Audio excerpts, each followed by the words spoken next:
இந்த 8வது எபிசோடில் இணைந்திருக்கிற உங்கள் யாவரையும் இயேசுவின் நாமத்தினாலே வாழ்த்துகிறோம். விசேஷமாக இந்த கிளாஸ்குள்ளே போவதற்கு முன்பதாக ஒரு சின்ன கிளாரிஃபிகேஷன், ஒரு மன்னிப்பு கூட நான் கேட்க விரும்புகிறேன். நேற்றைய நாளில் என்னால் வீடியோவை போட முடியலை. அதே போல் இனி வருகிற நாட்களில் இந்த 1 hour பைபிள் ஸ்டடி சீரீஸ் சனிக்கிழமை மாலை 6 மணிக்கு யூடியூப்பில் அப்லோட் செய்யப்படும். காரணம் பார்த்தீங்க அப்படின்னா, வெள்ளிக்கிழமை போடுவதில் நிறையா ஒரு சில சிரமங்கள் இருக்கிறது. அதனால் இந்த மாற்றத்திற்காக தயவு செய்து மன்னித்து கொள்ளுங்கள். தேவ ஜனங்கள், நீங்கள் இதை கொஞ்சம் பொறுத்து கொள்ளும்படியாய் உங்களை தாழ்மையோடும் அன்போடும் நான் கேட்டுக்கொள்கிறேன். ரைட். ஸோ எக்ஸோடஸ் யாத்ராகமத்தின் புஸ்தகத்தின் 2வது எபிசோட் மொத்தமாக பார்த்தோம் அப்படின்னா இது 8வது எபிசோட். ஸோ போன வாரம் யாத்ராகமத்தின் புஸ்தகத்தில் உள்ள ஒரு முழு புஸ்தகத்துடைய காரியங்களையும் நம்ம பார்க்கும்படியாய் கர்த்தர் நமக்கு கிருபை செய்தார். அதற்காக நான் கர்த்தரை ஸ்தோத்திரிக்கிறேன். உங்களுக்கு புரிந்திருக்கும், பிரயோஜனமாய் இருந்திருக்கும் என்று சொல்லி நான் நம்புகிறேன். இந்த நாளில் கூட நம்ம போன வாரத்தில் கடைசியாய் சொன்ன ஒரு காரியத்தின் தொடர்ச்சியாக தான் ஒரு காரியத்தை நாம் பார்க்க போகிறோம். விசேஷமாக இந்த ஆசரிப்பு கூடாரம் நடுவே இருக்கிறது. அதை சுற்றிலும் இந்த 12 கோத்திரங்கள் எப்படியாக வரிசையாக அவர்கள் அமர வேண்டும், இல்லைனா அவர்கள் செட்டில் ஆக வேண்டும் என்று சொல்லி கர்த்தர் அவர்களுக்கு சொன்னபடியே அவர்கள் செட்டில் ஆனார்களே என்றால், கீழிருந்து பார்ப்பதற்கு எந்த ஒரு ஷேப்போ ஒரு காரியமும் தெரியாது. ஆனால் மலை மேலே இருந்து, இல்லைனா தேவனாகிய கர்த்தர் பரலோகத்திலிருந்து பார்க்கும் பொழுது நடுவில் ஆசரிப்பு கூடாரம் சுற்றி இருக்கிற அவர்கள் செட்டிலான அந்த காரியத்தை பார்த்தால் ஒரு சிலுவை கிராஸ் என்கிற அந்த ஒரு ஷேப் அழகாக வருகிறது என்று சொல்லி நம்ம போன வாரம் அந்த காரியத்தோடு நம்ம முடித்தோம். ஸோ இதை குறித்து நான் தியானித்து கொண்டிருக்கும் பொழுது, அப்போது ஆசரிப்பு கூடாரத்தை சுற்றி இருக்கிற ஜனங்கள் இருக்கிற இடத்தை பார்த்தாலே இந்த கிராஸ் மாதிரி இருக்குது அப்படின்னா, ஆசரிப்பு கூடாரம் நிச்சயமாக சிலுவைக்கு இல்லைனா கிறிஸ்துவுக்கு ஒரு முன் அடையாளமாக இருக்கும் என்பதை நான் புரிந்து கொண்டேன். அதை குறித்து அநேக காரியங்களை தியானிக்கவும் அந்த காரியங்களை இன்றைக்கு நம்ம டிஸ்கஸ் பண்ணவும் கர்த்தர் நமக்கு கிருபை தருகிறார், கிருபை தந்து கொண்டு இருக்கிறார். அதற்காக நான் கர்த்தரை ஸ்தோத்திரிக்கிறேன். So today we are going to do a detailed study about tabernacle and Jesus. இயேசுவுக்கும் ஆசரிப்பு கூடாரத்திற்கும் இருக்கிற ஒரு தொடர்பு, கனெக்ஷன் என்ன என்று சொல்லி தான் நம்ம பார்க்க போகிறோம். விசேஷமாக இந்த ஆசரிப்பு கூடாரம் பழைய உடன்படிக்கையில் இஸ்ரவேலர்களுக்கு, யூதர்களுக்கு ஆண்டவர் செய்ய சொன்ன ஒரு கட்டிடம், இல்லைனா ஒரு ஸ்ட்ரக்சர் அப்படின்னு சொல்லலாம். அதை புதிய ஏற்பாட்டில், புதிய உடன்படிக்கைக்குள் இருக்கிற விசுவாசிகளாகிய நீங்களும் நானும் ஏன் தியானிக்க வேண்டும்? அது நமக்கு எந்த விதத்தில், நம்ம ஆவிக்குரிய வாழ்க்கையில் அது எந்த விதத்தில் பிரயோஜனமாக இருக்க போகிறது என்று சொல்லி ஒரு கேள்வி உங்களுக்கு வந்துச்சுன்னா, அந்த கேள்விக்கான பதிலை தான் நாம் இன்றைக்கு பைபிள் ஸ்டடியில் பார்க்க போகிறோம். And let me tell you very clearly, இந்த பைபிள் ஸ்டடி ரொம்ப இன்ட்ரெஸ்டிங்காக, ரொம்ப ஆழமான ஒரு சில காரியங்கள், சத்தியங்கள், ரகசியங்களை பரிசுத்த ஆவியானவர் எனக்கும் உங்களுக்கும் கற்றுத்தர அவர் ஆவலோடு இருக்கிறார். I am also so excited. நான் இந்த காரியத்தை ஒவ்வொரு கிளாஸ்லையும் நான் சொல்கிறேன். பட் உண்மை என்ன அப்படின்னா, ஒவ்வொரு கிளாஸ்லையும் I am so excited to share these இந்த மாதிரி ஆவிக்குரிய சத்தியங்களை, பழைய ஏற்பாட்டையும் புதிய ஏற்பாட்டையும் ஒப்பிட்டு கனெக்ட் பண்ணி பார்க்கறதுல ஒரு பெரிய ஒரு சந்தோஷம் இருக்கு பாருங்க. அது அந்த வேதத்தின் மேன்மையை அறிந்தவர்கள், வேதத்தை நேசிக்கிறவர்கள், வேதத்தை இன்னும் அறிந்து கொள்ளணும் அப்படிங்கிற ஆர்வம் உள்ளவர்களுக்குள்ள அந்த எக்ஸைட்மெண்ட்டை அவங்களால கண்டெயின் பண்ணவே முடியாது, அதை அடக்கி கொள்ளவே முடியாது. ஸோ இந்த ஆர்வத்தை கர்த்தர் எனக்கும் உங்களுக்கும் கர்த்தர் தந்திருக்கிறார். இது நம்மால் உண்டானதல்ல. வேதத்தை வாசிக்கணுங்கிற உணர்வோ, அந்த அறிவோ, அந்த ஒரு தெளிவோ நாம நமக்குள்ளே கொண்டு வரல, கர்த்தர் நமக்குள்ளே வைத்திருக்கிறார் என்று சொல்லி நான் நம்புகிறேன். So let's start the class. சரியா? ஸோ முதலாவது அப்போஸ்தலர் 2வது அதிகாரம் 43வது வசனம் இப்படி சொல்லுகிறது: எல்லோருக்கும் பயம் உண்டாயிற்று. எல்லாருக்கும் பயம் உண்டாயிற்று. யாரை குறித்து பயம், இல்லைன்னா எதை குறித்து பயம்? அந்த எல்லாரும் யார் அப்படின்னா, சபை இப்பொழுது ஆரம்பிக்கப்பட்டாயிற்று. சரியா? பேதுரு முதல் பிரசங்கத்தை செய்கிறார். 3000 ஜனங்கள் ரசிக்கப்பட்டு முதலாக சபை இந்த பூமியில ஸ்தாபிக்கப்படுகிறது, உருவாக்கப்படுகிறது. இன்னும் சொல்லணும்னா, சபைக்கு ஒரு பிறந்த நாள் இருக்கிறது. அது எப்போனா, பேதுரு எலும்பி நின்று பிரசங்கம் செய்து 3000 ஜனங்கள் ரசிக்கப்படுறாங்களே, அன்னைக்கு தான் that is the birthday of the church. So அந்த நாளில் அதை குறித்து தான் இந்த வசனம் சொல்லுகிறது. அப்போ என்ன ஆச்சாமா, எல்லாருக்கும் பயம் உண்டாயிற்று. எதை குறித்து பயம், யாரை குறித்து பயம் அப்படின்னா, சபைக்குள் இருந்த தேவ ஜனங்களுக்கு, இல்லைன்னா சபைக்குள் இருந்த விசுவாசிகளுக்கு முதலாவது தேவனை குறித்து ஒரு பயம், அடுத்தது தேவ வார்த்தையை குறித்த பயம், அடுத்தது அப்போஸ்தலர்களை குறித்து பயம் உண்டானது. ஆதி திருச்சபை, இன்னும் சொல்லணும்னா அது முதல் ஏற்படுத்தப்பட்ட திருச்சபையில் காணப்பட்ட ஒரு முக்கியமான அம்சம், இல்லைன்னா ஒரு முக்கியமான குணாதிசயம் என்னன்னா, சபைக்குள்ள பயம் இருந்தது. பயம் அப்படின்னா இன்றைக்கு விசுவாசிகளாகிய உங்களுக்கும் எனக்கும் இருக்கிற பயத்தை போல அல்ல. எதை குறித்து பயம்? எதிர்காலத்தை குறித்து பயம், சரீரத்தை குறித்து பயம், மரணத்தை குறித்து பயம். அந்த பயம் இல்லை. இந்த இடத்துல பயம் உண்டாயிற்று அப்படின்னு வசனம் எதை சொல்லுகிறதுனா, தெய்வ பயம், தேவனை குறித்து ஒரு பயம், தேவனுடைய வார்த்தையை குறித்ததான ஒரு பயம். சோ இந்த முதல் சபையில காணப்பட்ட முக்கியமான குணாதிசயம் என்னன்னா, தேவனை குறித்தும் தேவ வார்த்தையை குறித்தும் அவர்களுக்குள்ள பயம் உண்டாயிற்று. ஆனால் இன்றைக்கு கடைசி கால சபையாகிய இன்றைக்கு நீங்களும் நானும் வாழ்ந்து கொண்டிருக்கிற இந்த காலத்தில் சபையில பாத்தீங்க அப்படின்னா, ஆராதனை இருக்கிறது, பலிகள் இருக்கிறது, காணிக்கை இருக்கிறது, பிரம்மாண்டமான கட்டிடங்கள் இருக்கிறது, வர்ஷிப் இருக்கிறது, மியூசிக்கல் இன்ஸ்ட்ருமெண்ட்ஸ் இருக்கிறது, செய்திகள் இருக்கிறது, விசேஷித்த கன்வென்ஷன் கூட்டங்கள் இருக்கிறது, மியூசிக் கான்சர்ட்ஸுக்கு பஞ்சம் இல்லை, எல்லாம் இருக்கிறது. ஆனா இல்லாத ஒரே ஒரு காரியம் என்ன தெரியுமா? தேவ பயம் இன்றைக்கு சபைகளுக்குள் இல்லை. ஊழியர்களுக்குள்ள இன்னைக்கு தேவ பயம் இல்லை. தேவனுடைய வார்த்தையை நாம் எப்படி பிரசங்கிக்க வேண்டும், அந்த தேவ வார்த்தையின் அந்த ரெஸ்பான்சிபிலிட்டி நம்ம மேல இருக்கே, அதை சரியாக நாம் பிரசங்கிக்க வேண்டும் என்கிற அந்த தேவ வார்த்தையை குறித்ததான பயம் இன்றைக்கு அநேக ஊழியர்களுக்குள்ள இல்லை. அதனால தான் இன்றைக்கு தமிழ் கிறிஸ்டியானிட்டியில, தமிழ் கிறிஸ்துவ உலகத்துல பார்த்தீங்க அப்படின்னா, ஊழியக்காரர்கள் என்கிற போர்வையில் அநேக கோமாளிகள் சுத்தி கொண்டிருக்கிறார்கள். I am sorry to use this word. இந்த வார்த்தையை நான் பயன்படுத்துவதற்கு நான் தயவு செய்து மன்னியுங்கள். பட் நான் இந்த வார்த்தையை சொல்லுவதற்கு எனக்கு கொஞ்சம் கூட எந்த வருத்தமும் கிடையாது. கடந்த நாட்களில் ஒரு 2-3 நாளைக்கு முன்னாடி ஒரு வீடியோவை பார்க்குறேன். ரொம்ப பிரபலமான பாடல்களை எழுதி ரொம்ப பிரபலமான பல சர்ச்சைகளில் சிக்கின நியூஸ்லலாம் வந்த ஒரு ஒரு சர்ச்சைக்குரிய ஒரு ஊழியக்காரருக்கு ஒரு பெரிய மாலையை போட்டு, சினிமா பாட்டு போட்டு, இந்த சிவப்பு கம்பளத்தை விரித்து, ரெட் கார்பெட்டை விரித்து, 4 கேரளா கேர்ள்ஸ், அதாவது இந்த கேரளா ஸ்டைலில் கேர்ள்ஸ் ஆடுவாங்க பாருங்க, அந்த மாதிரி ஆட வச்சு சினிமா பாட்டு போட்டு அந்த ஊழியக்காரன்னு சொல்லலாமான்னு தெரியல, பட் அவரை வர வைக்கிறாங்க. சினிமா பாட்டு ஒரு 5 நிமிஷம் ஓடுது. அது வரைக்கும் அந்த ஊழியக்காரன் கையை கட்டி அப்படியே ரசிச்சுட்டு நின்றுட்டு இருக்கிறாரு சினிமா பாட்டுக்கு, மற்றவங்க எல்லாம் டான்ஸ் ஆடுறத பார்த்து. எனக்கு அதை பார்த்துட்டு நம்ம தமிழ் கிறிஸ்துவ சமுதாயம் எங்க போயிட்டு இருக்கு? விசுவாசிகளுக்கு என்ன ஆச்சு? மூத்த ஊழியர்கள் என்ன செஞ்சு கொண்டு இருக்கிறாங்க? ஏன் யாருமே இதை தட்டி கேட்க மாட்டுறாங்க? இல்லை இதுக்கான என்னதான் முடிவு? எனக்கு ஒண்ணுமே எனக்கு புரியல. I was so depressed. அந்த வீடியோவை பார்த்துட்டு எனக்கு தாங்கவே முடியல. அந்த ஆதங்கத்தில் தான் நான் பேசி கொண்டு இருக்கிறேன். But I am sorry, I am helpless. அப்போ ஆதி திருச்சபையில் தேவனை குறித்து ஒரு பயம் இருந்துச்சுங்க, தேவ வார்த்தையை குறித்து பயம் இருந்துச்சு. இன்னைக்கு வார்த்தையை குறித்து பயம் இல்லை. ஒவ்வொருத்தரும் இஷ்டத்துக்கு பிரசங்கம் பண்றாங்க. அவர்களுக்கு தோணுகிற காரியத்தை எல்லாத்தையும் இஷ்டத்துக்கு அவங்க தேவனை வைத்து விளையாடுறாங்க, தேவ வார்த்தையை வைத்து விளையாடுறாங்க. இதெல்லாம் பார்க்கும்போது ரொம்ப வேதனையா, ஆண்டவரே எங்க போயிட்டு இருக்கு எங்க கிறிஸ்டியானிட்டி, எங்க போயிட்டு இருக்கு? சபை ஜனங்களுக்கு ஏன் அறிவு வரல? சபை ஜனங்கள் ஏன் தேவனை பார்க்கிறத விட்டுட்டு ஊழியக்காரர்களை பார்க்க அவர்களுக்கு எப்படி இருதயம் எப்படி இவ்வளவு மோசமா போனது அப்படின்னு சொல்லி என்னால் ஐம் சாரி, என்னால் அதை பொறுத்து கொள்ளவே முடியல. ஏன்னா நமக்காக ரத்தம் சிந்தினவரும், நம்மை மீட்டெடுத்தவரும், நம்மை காப்பாற்றுகிறவரும், நம்மை நடத்துகிறவரும் ஒரே ஒருவர் தான். இன்னைக்கு ஊழியக்காரன் இருப்பான், நாளைக்கு அவன் போயிடுவான். இன்னைக்கு நான் உங்க முன்னாடி உட்காந்து பேசிட்டு இருக்கேன், நாளைக்கு நான் போயிடுவேன். கடைசி வரைக்கும் முடிவு பரியந்தான் நான் தானே உங்க கூட இருப்பேன் அப்படின்னு சொல்லி கர்த்தர் தானே சொன்னாரு.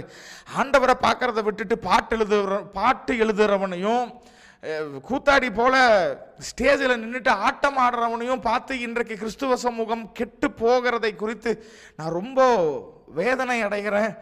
ரொம்ப அது எனக்குள்ள ஒரு வேதனையை கொண்டு வருகிறது. ஐ எம் சாரி, பட் நீங்கள் கேட்கலாம், சரிங்கய்யா இப்போது இன்றைக்கு கிளாஸுக்குள்ளே போகலாம் அப்படின்னீங்கன்னா, இப்போ நான் இவ்வளோ நேரம் பேசின காரியம் இது இன்றைக்கி கிளாஸோடு தொடர்புள்ளதாக இருக்கிறதுனால தான் நான் இந்த காரியத்தை இவ்வளோ டீட்டெயிலில் நான் பேசுகிறேன். பட் நம்ம வேதத்துக்குள்ளே நம்ம கொஞ்சம் போகலாம், அதுக்கு பிறகு திரும்ப இந்த காரியத்துக்குள்ளே வரலாம், சரியா? ஸோ முதலாவது ஆசரிப்பு கூடாரம். ஆசரிப்பு கூடாரம். இப்போ நல்லா கவனிங்க, இஸ்ரவேல் ஜனங்கள் எகிப்து தேசத்தை விட்டு வனாந்தரத்தில் நடந்து வருகிறார்கள். வரும்பொழுது அவர்கள் எல்லாரும் பரதேசிகள் தான் இல்லையா? அவர்கள் நிலையான ஒரு வீட்டை கட்டி, ஒரு சிமெண்ட்டு இல்லைன்னா கூரை இருக்கிற வீட்டை கட்டி அவங்களால வாழ முடியாது. ஏன்னா ஒவ்வொரு நாளும் அவங்க ட்ராவல் பண்ணணும், ஒவ்வொரு நாளும் நடக்கணும். அதனால அவங்க பார்த்தீங்கன்னா கூடாரத்தில் தான் வாசம் பண்ணாங்க, கூடாரத்தில் தான் தங்கினாங்க. அடுத்த நாள் காலையில் எழுந்திரிச்சு கூடாரத்தை பெயர்த்து எடுத்து பேக் பண்ணிவிட்டு இன்னொரு 10-15 கிலோமீட்டர் நடப்பாங்க, அடுத்த ஊரில் போய் கூடாரத்தை போட்டு தங்குவாங்க. அப்படி தான் அவங்க 40 வருஷம் இருந்தாங்க. இப்போது நம்முடைய ஆண்டவர், அதுவும் விசேஷமாக பழைய ஏற்பாட்டின் தேவன், அவரை குறித்து நம்ம எல்லாருக்கும் ஒரு தவறான ஒரு எண்ணம் இருக்கு பாருங்க. தவறான எண்ணம். எஸ், என்னன்னா அவர் ரொம்ப கடினமானவர், அவர் ரொம்ப ஆக்ரோஷமானவர், அவர் இரக்கமற்ற தேவன், குழந்தைகள் எல்லாத்தையும் கொல்ல சொல்லுகிறவர், கர்ப்பிணி ஸ்திரீகளையும் கொன்றுங்க, ஆடு மாடுகள் என்னங்க பண்ணுச்சு அதையும் கொன்றுங்க. அவர் ஒரு மிலிட்டரியை போல அப்படியே எப்பயுமே அப்படியே வெடப்பா, எப்பயுமே ரொம்ப கோபமா அப்படி இருக்கிற தேவன் அப்படின்னு தான் நம்ம நினைச்சிட்டு இருக்கோம் இல்லையா? ஆனா பழைய ஏற்பாட்டு தேவன் எவ்வளவு தாழ்மை உள்ளவர் அப்படின்னு நம்ம புரிந்து கொள்ளணும். எவ்வளவு தன்னுடைய ஜனங்களை நேசிக்கிற தேவன் என்று சொல்லி நம்ம புரிந்து கொள்ளணும் அப்படின்னா இந்த ஆசரிப்பு கூடாரத்தை குறித்து நம்ம பார்க்கணும். ஏன் சொல்றேன் அப்படின்னா, இப்ப ஜனங்க எல்லாரும் கூடாரத்துல தான் 40 வருஷம் வாழ்றாங்க. ஏன்னா வேற வழி இல்லை, டெய்லியும் டிராவல் பண்ணணும். ஆனா யோசிச்சு பாருங்க, இந்த அண்ட சராசரத்தையும் படைத்த, வானங்கள் கொல்லாத அவ்வளவு பெரிய தேவன், வானமன் சிங்காசனம் பூமியின் பாதப்படி என்று சொன்ன அவ்வளோ பெரிய தேவன், அவர் மோசே கிட்ட என்ன தெரியுமா சொல்றாரு? மோசே, இந்த 30 லட்சம் ஜனங்க பரதேசிகளா சுத்திட்டு இருக்கிறாங்கல்ல, அவங்களோட நானும் வாசம் பண்ண விரும்புகிறேன். அதாவது அவங்களோட நானும் டிராவல் பண்ணணும், அவங்க மத்தியில் நானும் குடியிருக்கணும், அவங்க வீடுகள் எந்த ஏரியாவில் இருக்கிறோ அதே இடத்துல எனக்கு ஒரு வீட்டை கட்டு அப்படிங்கிறார். வீட்டு அப்படின்னு சொல்றதை காட்டிலும் எனக்கு ஒரு கூடாரத்தை போடு. எல்லாத்துக்கும் கூடாரம் இருக்குல்ல, நானும் உங்க கூடயே இருக்கிறேன்ப்பா. I want to live among you, I want to dwell among you. நான் உங்க மத்தியில் இருக்க விரும்புகிறேன், எனக்கு ஒரு கூடாரத்தை போடு. அந்த கூடாரம் தான் ஆசரிப்பு கூடாரம். ஆனால் தேவன் அவ்வளவு பெரியவராக இருந்தாலும் அவர் பார்த்தீங்கன்னா இந்த ஜனங்களோட வாசம் பண்ணும்படியாக அவர் இறங்கி இவங்களோட இருக்கும்படி எனக்கு ஒரு கூடாரத்தை போடு மோசேங்கிறார். அப்போ அவர் எவ்வளவு தாழ்மை உள்ளவர் பாருங்களேன். இந்த அடிமைகளோடு, இந்த பரதேசிகளோடு, பரதேசிகள்னா பரதேசியை போல இங்கும் அங்கும் அலைகிற இந்த பரதேசி கூட்டத்தோடு, நிலையில்லாத இந்த கூட்டத்தோடு, சாப்பாட்டுக்கும் தண்ணிக்கும் சோத்துக்கும் வழி இல்லாம வானத்தை அண்ணாந்து பார்க்கிற இந்த கூட்டத்தோடு நான் வாழணும் அப்படின்னு சொல்றாருன்னா, இந்த ஆண்டவர் எவ்வளவு தாழ்மை உள்ளவர், இந்த பழைய ஏற்பாட்டு தேவன் எவ்வளவு நல்லவர் இல்லையா? அவரை போல அன்புள்ளவர் வேற யாருமே நிச்சயமா இருக்க முடியாது.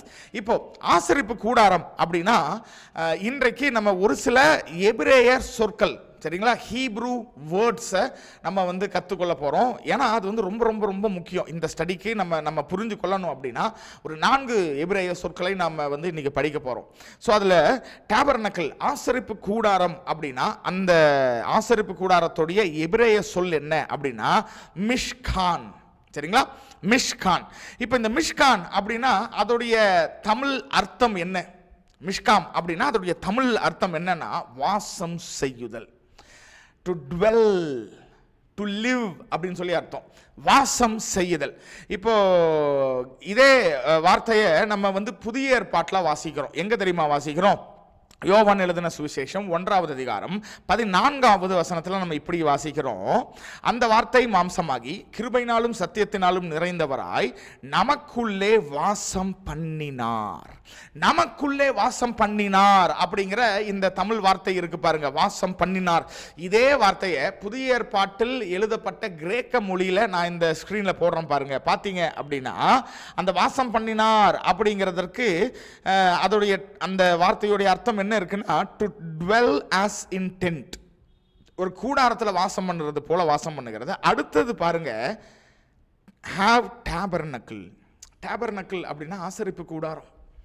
ஸோ இயேசு நம்ம மத்தியிலே வாசம் பண்ணினார் அப்படின்னா என்ன அர்த்தம்னா, வாசம் பண்ணினார் அந்த வார்த்தையை அப்படியே நம்ம டிரான்ஸ்லேட் பண்ணணும் அப்படின்னா ஆசரிப்பு கூடாரம் அப்படின்னு தான் கிரேக்க மொழியில் எழுதப்பட்டிருக்கிறது. அப்போது நம்ம மத்தியிலே வாசம் பண்ணினார் அப்படின்னா நம்ம மத்தியிலே ஆசரிப்பு கூடாரம், அதுதான் அதோடைய அர்த்தம். அப்போது இயேசு தான் ஆசரிப்பு கூடாரம் தான் இயேசு. இது ரெண்டும், இயேசுவும் ஆசரிப்பு கூடாரத்தையும் பிரிக்கவே முடியாது. இவர் தான் இந்த கூடாரம் தான் இயேசு. ஸோ அதைத்தான் நம்ம இன்னைக்கு கொஞ்சம் டீட்டெயில்டாக, ரொம்ப டீட்டெயில்டாக நம்ம பார்க்க போகிறோம். பரிசுத்த ஆவியானவர் நமக்கு உதவி செய்வாராக. சரி, இப்போ இந்த ஆசரிப்பு கூடாரத்தை நீங்கள் பார்த்தீங்க அப்படின்னா மொத்தம் நீளம் 150 அடி, சரியா? 150 ஃபீட், 150 அடி. அகலம் பார்த்தீங்கன்னா 75 அடி. இப்போ இந்த ஆசரிப்பு கூடாரத்திற்கு எத்தனை ஓப்பனிங் இருக்கு, இல்லை எத்தனை வாசல் இருக்கு, இல்லை எத்தனை கதவு இருக்கு, எத்தனை கேட் இருக்குன்னு பார்த்தீங்கன்னா 2 3 இல்லை. 4 பக்கமும் டென்ட் அடிச்சிருந்தாலும் அதற்கு ஒரே ஒரு வாசல் மட்டும்தான் இருக்கிறது. ஜஸ்ட் ஒரே ஒரு வாசல், சரியா? அந்த வாசல் வழியாக தான் உள்ள போகணும், வெளியே வரணும். 4 பக்கம் இருந்தாலும் ஒரு வாசல் தான் ஆண்டவர் வைக்க சொன்னார். இதற்கு முன்னாடி ஒரு காரியம் சொல்லிடுறேன். இந்த ஆசரிப்பு கூடாரம் எப்படி கட்ட வேண்டும், யார் கட்ட வேண்டும், எவ்வளவு அளவு இருக்க வேண்டும், எப்படி எந்த துணியில செய்ய வேண்டும், எந்தெந்த காரியங்கள் என்று சொல்லி ஆண்டவராகிய தேவன் மோசேவுக்கு ரொம்ப ரொம்ப டீட்டெயில்டா இன்ஸ்ட்ரக்ஷன்ஸை கொடுத்திருக்கிறார். அதன்படி தான் மோசே செய்தார். இது மோசேவுடைய ஒரு ஐடியா இல்லை, தேவன் மோசேவுக்கு சொன்னபடி மோசே இங்க மிக தெளிவாக செய்கிறார். ஸோ 4 பக்கம் இப்படி இருந்தாலும் ஓப்பனிங் இல்லைனா வாசல், கதவு, கேட்டு பார்த்தீங்கன்னா ஒன்று தான் இருக்கு. இப்போ இந்த வாசலுடைய பெயர் என்னன்னா எபிரேய பாஷையில், ஏன்னா பழைய ஏற்பாடு முழுவதும் எபிரேய பாஷையில் தான் எழுதப்பட்டுச்சு. அப்போ இந்த ஆசரிப்பு கூடாரத்தின் இந்த ஒரே ஒரு வாசலுக்கான எபிரேய சொல் என்னன்னா டெரேக். சரிங்களா? டெரேக் என்கிற வார்த்தை இதுதான் இரண்டாவது எபிரேய வார்த்தை. முதல் வார்த்தை என்ன பார்த்தோம்? இந்த முழு ஆசரிப்பு கூடாரத்துடைய பெயர் மிஷ்கான். மிஷ்கான் அப்படின்னா வாசம் பண்ணுதல் என்று சொல்லி அர்த்தம். ஸோ மிஷ்கான் தான் முதல் எபிரேய வார்த்தை. இரண்டாவது வார்த்தை இந்த ஆசரிப்பு கூடாரத்திற்கான வாசல் இல்லைன்னா என்ட்ரன்ஸ், கதவு இருக்கு பாருங்க, அதோடைய பெயர் எபிரேய வார்த்தை என்ன அப்படின்னா டெரேக் அப்படின்னு சொல்லி பார்க்கிறோம். இப்போ இந்த டெரேக் வழியாக இனிமேல் நான் வாசல் அப்படின்னு சொல்ல மாட்டேன், டெரேக் அப்படின்னு தான் சொல்லுவேன். சரிங்களா? ஸோ இந்த டெரேக் வழியாக நம்ம இப்போ உள்ள போயிட்டோம் அப்படின்னா உள்ள, அதாவது ஆசரிப்பு கூடாரத்துக்குள்ள 2 இடங்கள் இருக்கிறது. முதலாவது வெளிப்பிரகாரம், இரண்டாவது உள் பிரகாரம். சரிங்களா? வெளிப்பிரகாரம் என்று சொல்லி ஒன்று இருக்கிறது. அது இந்த வெளியே ஓப்பனாக இருக்கு பாருங்க, இந்த இடம் எல்லாம் வெளிப்பிரகாரம். அடுத்தது உள் பிரகாரம் இல்லைன்னா உட்பிரகாரம் அப்படின்னு நம்ம சொல்லலாம்.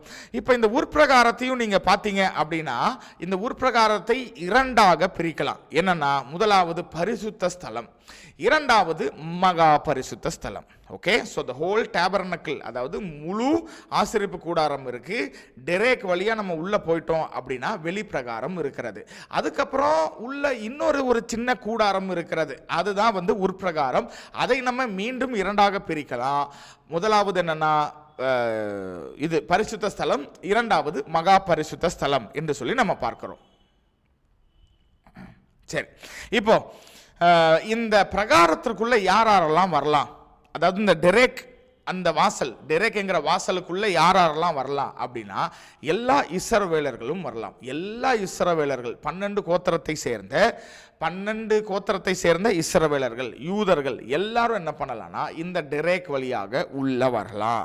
இப்போ இந்த டெரேக் வழியா உள்ள வந்துட்டோம் அப்படின்னா உள்ள பார்த்தீங்க அப்படின்னா பலி செலுத்துவதற்கான ஒரு பலிபீடம் இருக்கிறது. சரியா? இந்த சைடு பார்த்தீங்கன்னா ஒரு தொட்டி இருக்கும். ஆனால் அதுக்கு மெயினான ஒரு காரியம் என்ன அப்படின்னா பலி செலுத்துவதற்கான ஒரு பலிபீடம் இருக்கும். இந்த இமேஜில் பார்த்தீங்கனாலே உங்களுக்கு தெரியும்.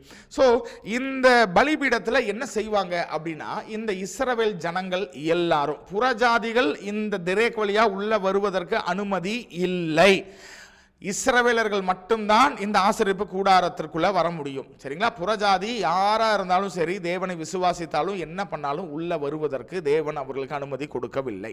இப்போ இஸ்ரவேலர்கள் இந்த டெரேக் வழியாக இந்த பிரகாரத்திற்கு, அதாவது வெளி பிரகாரத்திற்கு வந்தா அவங்க வந்து என்ன பண்ணுவாங்க அப்படின்னா, அவர்களுடைய பாவ நிவர்த்திக்கென்று இல்லைன்னா பாவ மன்னிப்புக்கு என்று சொல்லி அவர்களுடைய தகுதிக்கு ஏற்றவாறு அவர்கள் ஒரு காளமாட்டையோ ஆட்டையோ இல்லை புறாவையோ கொண்டு வந்து அங்கே நிறைய ஆசாரியர்கள் இருப்பார்கள். அவங்க கிட்ட கொடுத்து, ஐயா எங்களுக்காக இதை பலி செலுத்துங்க, நீங்கள் தான் பலி செலுத்தணும் அப்படின்னோன்னா அவங்க ஒரு சில காரியங்கள் எல்லாம் செஞ்சு அவங்க வந்து பலி செலுத்துவாங்க. பலி செலுத்தினதுக்கு பிறகு இவங்களுடைய பாவங்கள் மன்னிக்கப்படும். ஸோ இதுதான் வந்து வெளிப்பிரகாரத்தில் இருக்கிற மெயினான ஒரு காரியம். சரிங்களா?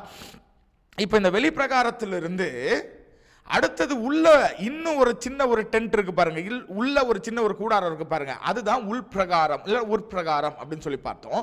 இந்த உட்பிரகாரத்திற்கு உள்ள போவதற்கு முன்பதாக இந்த இடத்துல ஒரு கர்டன் இல்லைன்னா கர்டன் அப்படின்னா ஒரு ஸ்கிரீன் இருக்கிறது. சரியா? இந்த ஸ்கிரீன், இந்த திரை, அந்த ஸ்கிரீனுடைய பெயர் பார்த்தீங்கன்னா எமேத் என்று சொல்லி பார்க்கிறோம். அதோடைய பெயர் எமேத்.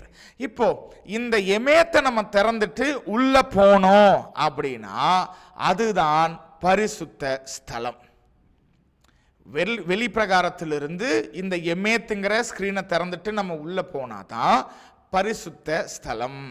இப்போ இந்த வெளிப்பிரகாரத்தில் இஸ்ரவேலர்கள் 12 கோத்திரத்தை சேர்ந்த எல்லாரும் வரலாம், யார் வேணாலும் வரலாம். ஆனால் இந்த எமேத் அப்படிங்கிற இந்த ஸ்கிரீனை திறந்துட்டு எல்லா இஸ்ரவேலர்களும் வர முடியாது, லேவியர்கள் மாத்திரம்தான் வர முடியும். ஆசாரியர்கள், லேவி கோத்திரத்தை சேர்ந்தவர்கள் மட்டும்தான் இந்த எமேத் என்கிற இந்த ஸ்கிரீனை திறந்துட்டு வர முடியும். ஸோ மூன்றாவது எபிரேய வார்த்தை என்னது? எமேத். எமேத் எங்கே இருக்கிறது? இந்த இடத்துல இருக்கு பாருங்க, இந்த ஸ்கிரீன் தான் வந்து எமேத். ஸோ 3 வார்த்தைகளை இப்போ படிச்சுட்டோம். முழு ஆசரிப்பு கூடாரத்துடைய பெயர் மிஷ்கான். எஸ், மிஷ்கான். அடுத்தது ஆசரிப்பு கூடாரத்துடைய அந்த என்ட்ரன்ஸ் கேட் இல்லைன்னா கதவு, வாசல், எப்படி வேணாலும் சொல்லலாம், அதோடைய பெயர் டெரேக். அதுக்கப்புறம் இந்த பரிசுத்த ஸ்தலத்திற்குள்ள போவதற்கு இன்னொரு வாசல் இருக்கிறது இல்லைன்னா இன்னொரு ஸ்கிரீன் இருக்கிறது. அந்த ஸ்கிரீனுடைய பெயர், அந்த திரையுடைய பெயர் எமேத் அப்படின்னு சொல்லி பார்த்தோம். இப்போ எமேத்துக்குள்ள நம்ம வந்தாச்சு. இப்போ எமேத் அப்படிங்கிற இந்த ஸ்கிரீனை திறந்துட்டு நம்ம உள்ள வந்தோம்னா இப்படி தான் இருக்கும். உள்ள என்னென்ன இருக்கு பாருங்க. லெஃப்ட் சைடில் மெனோரானா போர் குத்து விளக்கு இருக்கிறது. நடுவில் பார்த்தீங்க அப்படின்னா வந்து இந்த தூப வர்க்கத்தை போடுகிற ஒரு ஆல்டர், ஒரு சின்ன பலிபீடம் இருக்கிறது. ரைட் சைடில் பார்த்தீங்கன்னா அப்பத்தின் மேஜை இருக்கிறது. ஸோ இது 3 என்ன என்று சொல்லி தான் நம்ம டீட்டெயில்டாக பார்க்க போகிறோம். கொஞ்சம் இந்த காரியங்களெல்லாம் பார்க்கும்போது இவ்வளோ டீட்டெயில்டாக பார்க்கணுமா அப்படின்னு சொல்லி யோசிக்கலாம். இது ரொம்ப ரொம்ப ரொம்ப முக்கியம்.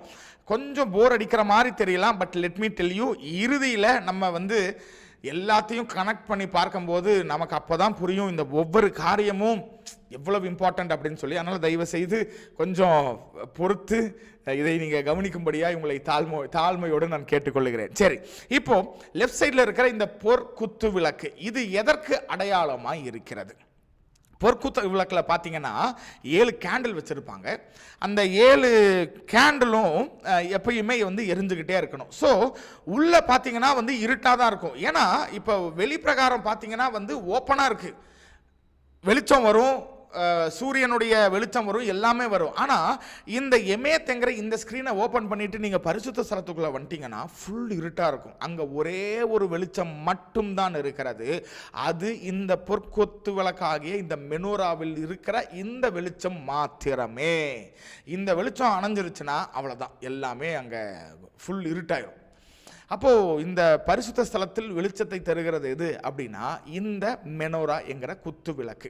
இந்த குத்து விளக்கிலிருந்து வருகிற இந்த வெளிச்சம் எதற்கு அடையாளமாக இருக்கிறதுனா தேவனுடைய வார்த்தைக்கு அடையாளமாக இருக்கிறது. அதனால தான் சங்கீதத்தில் வாசிக்கிறோம், ஆண்டவரே உம்முடைய வார்த்தைகள் உம்முடைய வசனங்கள் இல்லை உம்முடைய வார்த்தைகள் என்னுடைய பாதைக்கு வெளிச்சமாய் எனக்கு தீபமாய் இருக்கு அப்படின்னு சொல்லி நம்ம வந்து வாசிக்கிறோம். அப்போது வெளிச்சம் என்பது தேவனுடைய வார்த்தைக்கு அடையாளமாய் இருக்கிறது. சரிங்களா? ஓகே. ஸோ முதலாவது மெனோரா, இந்த பொற்குத்து விளக்கை நம்ம பார்த்துட்டோம். இரண்டாவது நம்ம ரைட் சைடில் இருக்கிற இந்த இது இருக்கு பாருங்க, அப்பத்தின் மேஜை, அதை நம்ம பார்க்க போகிறோம். அதோடைய அர்த்தம் என்ன அப்படின்னா, ஃபஸ்ட் அது என்னன்னு அப்படின்னு பார்த்துடலாம். ஒரு டேபிள் இருக்கும், அந்த டேபிள் மேலே 2 பிளேட் இருக்கும். 2 பிளேட்டில் ஒரு பிளேட்டில் 6 அப்பங்கள் அடுக்கி வைக்கப்பட்டிருக்கும், இன்னொரு பிளேட்டில் 6 அப்பங்கள் இருக்கும். ஸோ ஆறப்பம் ரெண்டும் சேர்த்தனோம்னா 12 அப்பங்கள் 12 கோத்திரத்தை குறிக்கிறது. இப்போ இந்த 6 அப்பம் ஏன் வந்து ஒரே பிளேட்டில் 12 அப்பமாக வைக்கல, ஏன் 6 பிரித்து வச்சிருக்கிறாங்க அப்படின்னா, அதுக்கு முன்னாடி ஏன் அப்பத்தை உள்ள வைத்தார்கள் அப்படின்னு சொல்லி நம்ம வந்து புரிந்து கொள்ள வேண்டும். யூதர்களுடைய ஒரு முக்கியமான கலாச்சாரம், அவர்களுடைய ஒரு ட்ரெடிஷன் என்ன அப்படின்னா, நீங்கள் ஒருவரை ஏற்றுக்கொள்ளுகிறீர்கள் அப்படின்னா அதற்கு அடையாளம் என்ன தெரியுமா? நீங்களும் அவர்களும் உட்கார்ந்து சாப்பிட வேண்டும். நீங்கள் அவங்களோட உட்கார்ந்து சாப்பிட்டீங்கன்னா நீங்கள் அவர்களை ஏற்றுக்கொண்டீர்கள், அவர்களும் உங்களை ஏற்றுக்கொண்டார்கள் என்று சொல்லி அர்த்தம். இது எங்கெங்க இருக்கு? இதுக்கு ஏதாவது ரெஃபரன்ஸ் இருக்கா அப்படின்னா, எஸ், வெளிப்படுத்தலில் ஆண்டவராக இயேசு சொல்லுகிறார், இதோ நான் வந்து கதவை தட்டுறேன், யாராவது என்னை ஏற்றுக்கொண்டால் நான் உள்ளே வந்து நானும் அவனும் உட்காந்து ஜெபிப்போம். அப்படியா சொல்கிறாரு? நோ, ஆண்டவர் என்ன சொல்கிறாரு? உள்ளே வந்து நானும் அவனும் உட்காந்து சாப்பிடுவோம். ஏன் சாப்பிடுவோம்? நான் கதவை தட்டும் போது என்னை அவன் ஏற்றுக்கொண்டான், அதனால நான் உள்ளே போய் அவனையும் ஏற்றுக்கொள்ளுகிறேன், அதனால அவன் நான் 2 பேர் உட்காந்து நாங்கள் சாப்பிட்றோம். ஸோ இந்த சாப்பாடு எதற்கு அடையாளமாக இருக்குன்னா, அக்செப்டன்ஸ், ஏற்றுக்கொள்ளுகிறதற்கு அடையாளமாக இருக்கிறது. இது வந்து யூதர்களுடைய கலாச்சாரம் மாத்திரமல்ல, தமிழர்களுடைய நம்முடைய கலாச்சாரமும் வந்து ஒரு சில இடத்துல இப்படி தான் நம்ம பண்ணுறோம். எங்கே அப்படின்னா, எங்கேயாவது ஒரு மாப்பிள்ளை ஒரு பொண்ணு வீட்டுக்கு பொண்ணு பார்க்க போகிறாருன்னு வைங்களேன், பொண்ணு பார்த்துட்டு வந்ததுக்கப்புறம் சொந்தக்காரங்க கேட்பாங்க, எங்கே கை நினச்சிட்டிங்களா அவங்க வீட்டில் அப்படின்னு கேட்பாங்க. அப்படின்னா என்ன அர்த்தம்? சாப்பிட்டீங்களா? ஏன் சாப்பிட்டுட்டீங்களான்னு முக்கியமாக கேட்குறாங்க அப்படின்னா, சாப்பிட்டோம் அப்படின்னா அந்த பொண்ணு ஓகே ஆயிருச்சு, பொண்ணுக்கும் மாப்பிள்ளையை பிடிச்சிருச்சு, மாப்பிள்ளைக்கும் பொண்ணு பிடிச்சிருச்சு, அதனால நாங்கள்லாம் உட்காந்து நாங்கள் சந்தோஷமாக சாப்பிட்டு தான் நாங்கள் கையை நினச்சிட்டு வந்தோம் அப்படின்னு நம்ம சொல்லுவோம் பாருங்கள். அப்போ ஏன் பொண்ணு வீட்டில் சாப்பிட்றோம்? ஏன்னா பொண்ணும் மாப்பிள்ளையும் அக்செப்ட் பண்ணிட்டாங்க, ஏற்றுக்கொண்டு விட்டார்கள். அதனால தான் வந்து சாப்பாடு அங்கே ரொம்ப முக்கியமாக பேசப்படுகிறது இல்லையா?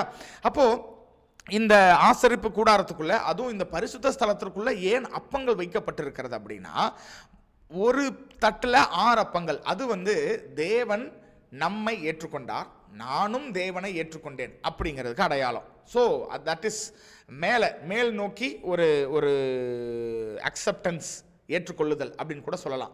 அடுத்த ஒரு 6 அப்பம் தனியாக இன்னொரு பிளேட்டில் இருக்கு பாருங்க. அது என்னன்னா, மனிதர்களாகிய நீங்களும் நானும் சக ஜனங்களை, சக விசுவாசிகளை, சக சபை ஜனங்களை, கிறிஸ்துவர்களை நாம் ஏற்றுக்கொள்ளணும். அவங்களுக்குள்ள இருக்கிற குறைகள், பிரச்சனைகள், வேற எதுவாக இருந்தாலும் சரி, நம்ம வந்து மற்றவர்களோடும் ஒப்புரவாய் இருக்க வேண்டும் அப்படிங்கிறத அடையாளப்படுத்தும்படியாக. அதனால தான் ஆண்டவர் வசனத்தில் என்ன சொல்லுகிறார்? முதலாவது நீ தேவனிடத்தில் அன்பு கூறு ஃபர்ஸ்ட், 2வது பிறரிடத்திலும் அன்பு கூறு அப்படிங்கிறாரு. ஸோ அதை அடையாளப்படுத்தும்படியாக தான் 6 ஒரு தட்டில், 6 அப்பங்கள் இன்னொரு தட்டில் இருக்கிறது. சரிங்களா? ஸோ இப்போ 2 பார்த்துட்டோம். மெனோரா அது தேவ வார்த்தைக்கு அடையாளமாக இருக்கிறது. அப்பங்கள் தேவனோடு ஐக்கியம், மனிதர்களோடு ஐக்கியம், அதற்கு தான் அடையாளமாக 2 தட்டில் 6 அப்பங்களாய் வைக்கப்பட்டிருக்கிறது. இப்போ 3வது முக்கியமான ஒரு காரியம் என்ன அப்படின்னா, தூப வர்க்கம். தூப வர்க்கம் அப்படின்னா சிம்பிளாக சொல்லணும்னா, நமக்கு புரிகிற மாதிரி சொல்லணும் அப்படின்னா, இன்னைக்கு சாம்பிராணி இது வச்சுருப்பாங்க பார்த்தீங்களா, வீட்டில் வந்து நல்லா புகை வருவதற்கு சாம்பிராணி கொளுத்துவாங்க, இல்லைனா அந்த ஊதுபத்தியை கொளுத்தி வைப்பாங்க பாருங்கள், அந்த மாதிரி ஒரு காரியம் தான் வந்து இந்த தூப வர்க்கம். ஸோ தூப வர்க்கம் அப்படின்னா பேசிக்கலி அது என்னன்னா, புகை வந்துக்கிட்டே இருக்கணும். ஆசாரியர்கள் ரொம்ப கவனமாக இருக்கணும். சரியா? எதுலன்னா, எப்பயுமே லைட் எரிஞ்சுக்கிட்டே இருக்கணும். இதில் இந்த 7 குத்து விளக்கு இருக்குது பாருங்கள், அதில் எப்பவுமே கேண்டில் எரிஞ்சுக்கிட்டே இருக்கணும். தூப வர்க்கத்தில் எப்பொழுதுமே இந்த புகை வந்து கொண்டே இருக்கணும். அப்படிங்கிறதுல அவங்க வந்து ரொம்ப கவனமாக இருக்க வேண்டும். சரி, இப்போ தூப வர்க்கம் அப்படின்னா அதோடைய ஆவிக்குரிய அர்த்தம் என்ன? நம்ம எல்லாருக்கும் தெரியும். தூப வர்க்கம் அப்படின்னா நம்முடைய ஜெபங்கள், நம்மளுடைய ப்ரேயர்ஸ். அதான் ஃபாதர் ஒரு பாட்டில் எழுதியிருப்பார், தூபம் போல் என் ஜெபங்கள் அப்படின்னு எழுதியிருப்பார் இல்லையா? ஸோ தூபம் அப்படின்னாலே வந்து ஜெபம் அப்படின்னு நமக்கு இப்போ தெரிஞ்சிருச்சு. ஸோ மீண்டும் நான் சொல்லுகிறேன், பரிசுத்த ஸ்தலத்திற்குள்ளே வந்தால் இந்த சைடு குத்து விளக்கு தேவ வார்த்தை அடையாளமாக இருக்கிறது, இந்த சைடு அப்பத்தின் மேஜை தேவனுடைய ஐக்கியம், அதாவது தேவனோடு ஐக்கியம், மனிதர்களோடு ஐக்கியம், அதற்கு அடையாளமாக இருக்கிறது. தூப வர்க்கம் நம்முடைய பரிசுத்தவான்களுடைய ஜெபத்திற்கு அடையாளமாய் இருக்கிறது என்று சொல்லி நம்ம பார்க்கிறோம். Very good. இப்போ அடுத்த இடத்திற்குள்ள நம்ம வந்து போக போகிறோம். அடுத்த இடம் பார்த்தீங்கன்னா, இந்த பரிசுத்த ஸ்தலத்திலிருந்து பார்த்தாலே இந்த இமேஜில் நீங்கள் பாருங்களேன், முன்னாடி ஒரு ப்ளூ கலர் ஸ்க்ரீன் இருக்கு. அந்த ஸ்க்ரீனுடைய பெயர் வந்து காயிம். சரிங்களா? காயிம். இதுதான் 4வது எபிரேய வார்த்தை. இதுதான் கடைசி எபிரேய வார்த்தை, காயிம். ஸோ இந்த காயிம் என்கிற இந்த திரையை, இந்த ஸ்க்ரீனை நம்ம விளக்கி இல்லைனா அதை வந்து ஓப்பன் பண்ணி நம்ம உள்ளே போனோம்னா உள்ளதான் த ஆர்க் ஆஃப் த கவனன்ட், உடன்படிக்கை பெட்டி இருக்கிறது. இப்போ என்ன பார்த்தோம்?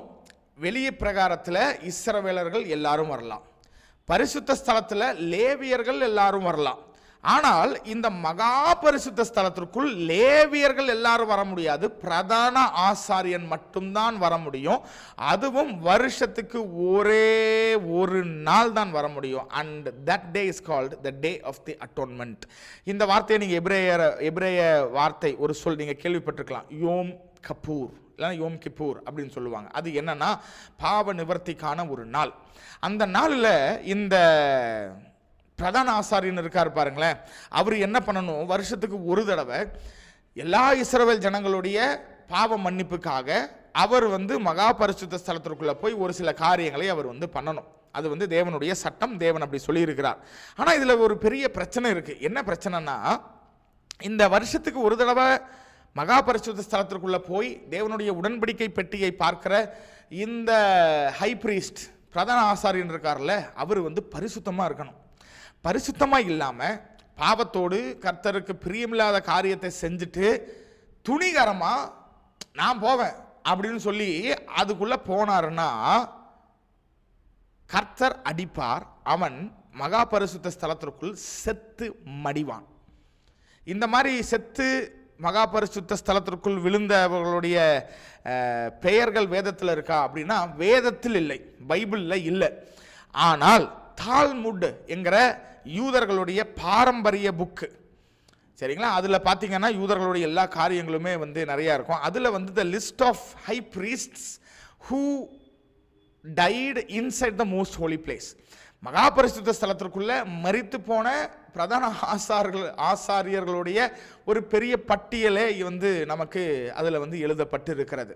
ஸோ அதனால இந்த பிரதான ஆசாரியன் இந்த மகா பரிசுத்த ஸ்தலத்திற்குள்ள வருஷத்துக்குள்ள ஒரு தடவை போகும்போது என்ன பண்ணுவாங்களாமா, இடுப்பில் ஒரு பெரிய ஒரு கயிறை கட்டி மற்ற ஆசாரியர்கள் வெளியே இருப்பாங்க இல்லையா பரிசுத்த ஸ்தலத்தில், அவங்க வந்து அந்த கயிறை கொஞ்சம் கொஞ்சமாக விட விட இவர் அப்படியே நடந்து அந்த காயிம் அப்படிங்கிற இந்த ஸ்க்ரீனை ஓப்பன் பண்ணிட்டு உள்ளே போவார். அது மட்டும் இல்லை, உள்ளே போகும்போது இவருடைய அந்த ட்ரெஸ் இருக்கு பாருங்க, அந்த பிரதான ஆசாரியனுடைய ட்ரெஸ்ஸில் சின்ன சின்ன பெல்லு கட்டி விடுவாங்க. இந்த ஃபோட்டோவில் பார்க்குற மாதிரி சின்ன சின்ன மணிகள் கட்டி தொங்கப்பட்டிருக்கும். அது எதற்குன்னா அவர் உள்ளே அப்படியே ஏதாவது வேலை செய்யும் போதோ இல்லை ஜெபிக்கும் போதோ இல்லை அந்த ரத்தத்தை எல்லாம் தெளிக்கணும். எது மேலேனா உடன்படிக்கை பெட்டி மேலே ரத்தத்தை தெளிக்கணும். தெளிக்கும் போது அந்த பெல்லு சத்தம் கேட்டுக்கிட்டே இருக்கணும், டிங் டிங் டிங் டிங் டிங் அப்படின்னு சத்தம் கேட்டே இருக்கணும். சத்தம் நின்றுச்சுன்னா உள்ளே போன பிரதான ஆசாரியன், அதாவது சீஃப் பாஸ்டர், ஆல் அவுட்டுன்னு அர்த்தம்.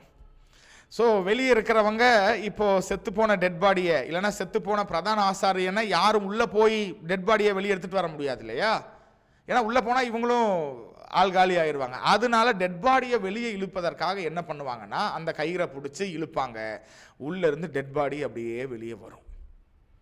யோசிச்சு பாருங்க, இந்த சட்டம் மாத்திரம் இன்றைக்கு சபைகளில் இருந்துச்சுன்னா சபைகள் எவ்வளவு பரிசுத்தமாக இருக்கும், பலிபீடங்கள் எவ்வளவு பரிசுத்தமாக இருக்கும்.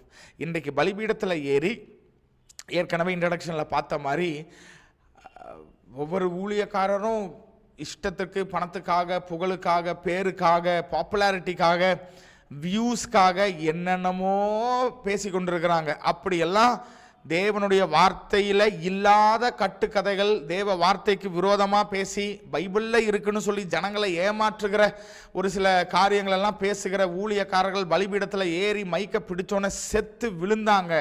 இங்கே நடந்த மாதிரி மகா பரிசுத்த ஸ்தலத்தில் நடந்த மாதிரி இந்த மாதிரி துருபதேசம் பண்ணுற ஊழியக்காரங்களாம் செத்து விழுந்தாங்க அப்படிங்கிற ஒரு சட்டம் மாத்திரம் இன்றைக்கி இருந்துச்சுன்னா இன்றைக்கி சபைகளுக்குள்ளே எவ்வளவு தேவ பயம் இருக்கும், சபைகள் எவ்வளவு பரிசுத்தமாக இருக்கும். ஒவ்வொருத்தங்களும் பிரசங்கம் பண்ணுவதற்கு முன்பதாக இது கரெக்டு தானா, வேதத்தின்படி நம்ம சரியாக தான் பிரசங்கிக்கிறோமாங்கிற ஒரு உணர்வு, ஒரு பயம் உண்டாகும்.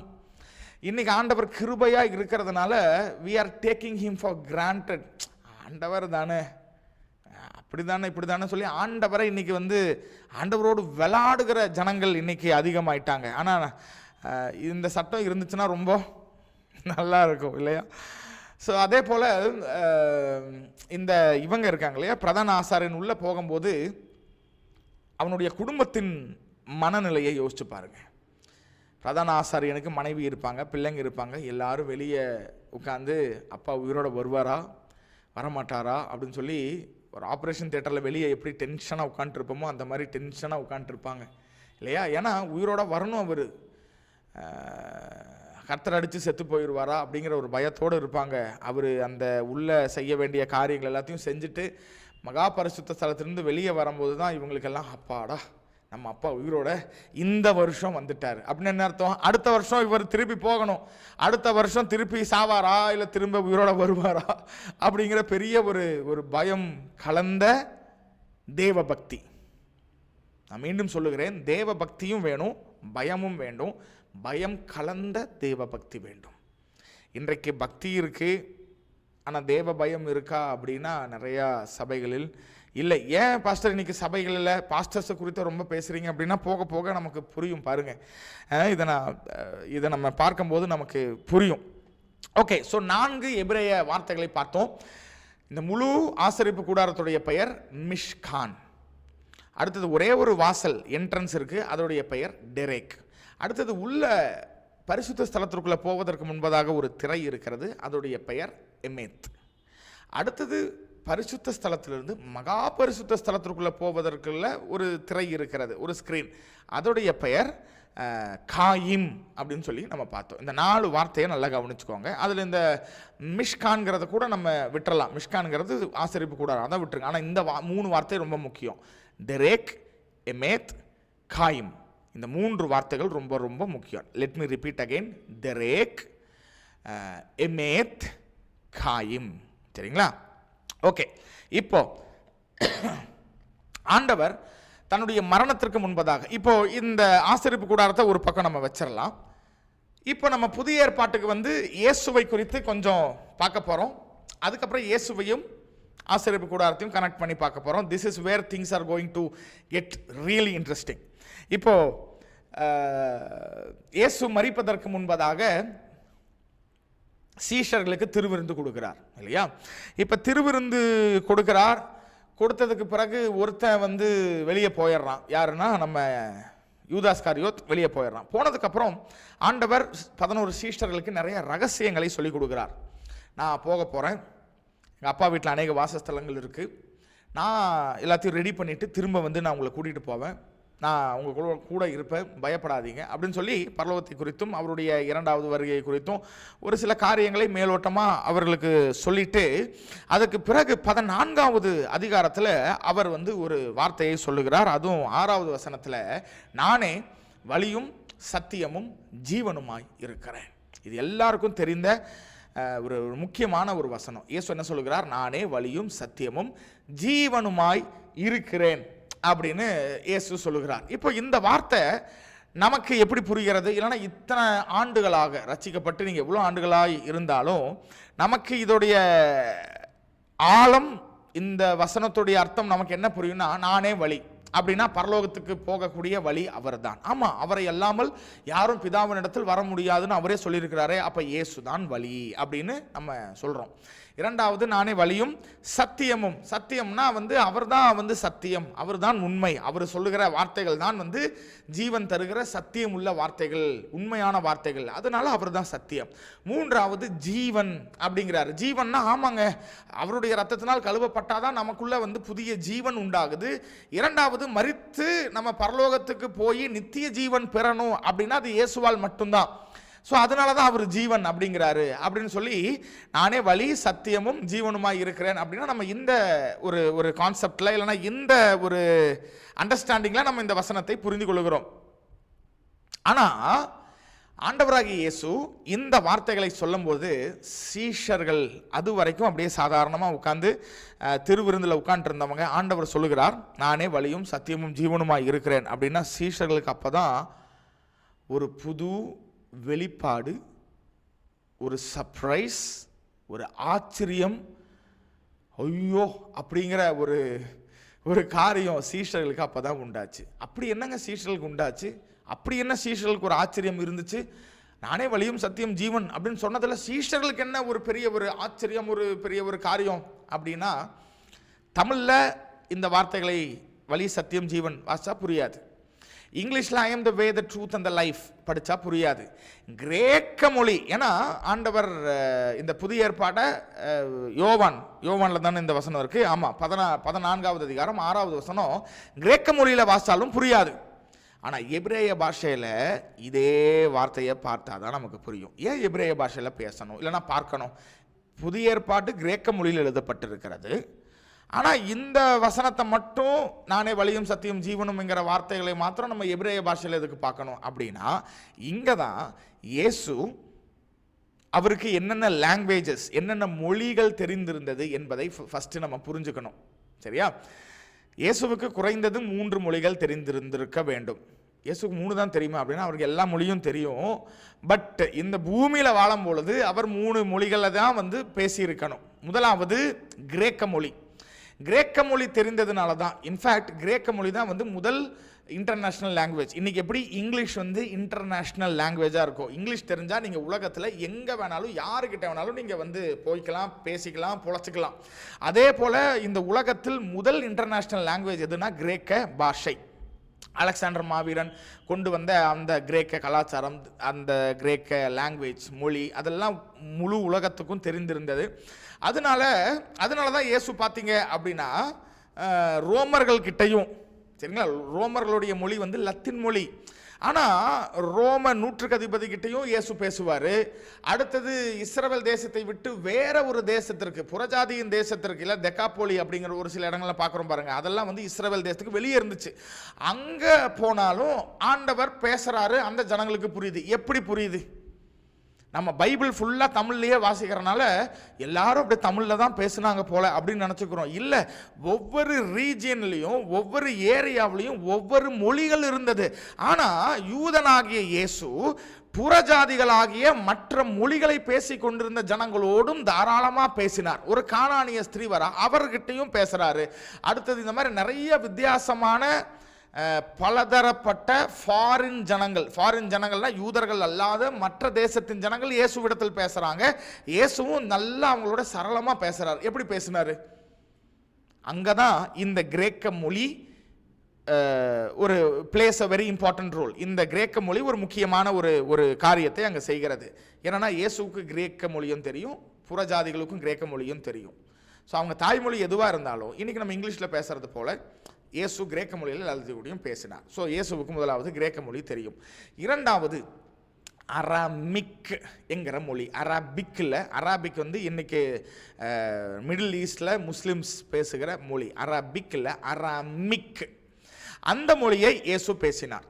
இந்த அராமிக் என்கிற மொழி பார்த்தீங்க அப்படின்னா பேச்சு வழக்கத்தில் யூதர்கள் பேசின மொழி. அதாவது வீட்டில் பேரண்ட்ஸ் கூட, ஃப்ரெண்ட்ஸு கூட அப்படி சும்மா ஜாலியாக அப்படியே கேஷுவலாக இருக்கிற ஒரு மொழி அராமிக் மொழி. இயேசு இது எல்லா யூதர்கள்கிட்ட, யூதர்களாக இருக்கிற மற்ற ஜனங்கள்கிட்ட பேசினார். சரிங்களா? இப்போ அடுத்த மூன்றாவது இயேசுவுக்கு முக்கியமான ஒரு மொழி தெரியும், அதுதான் எபிரேய மொழி.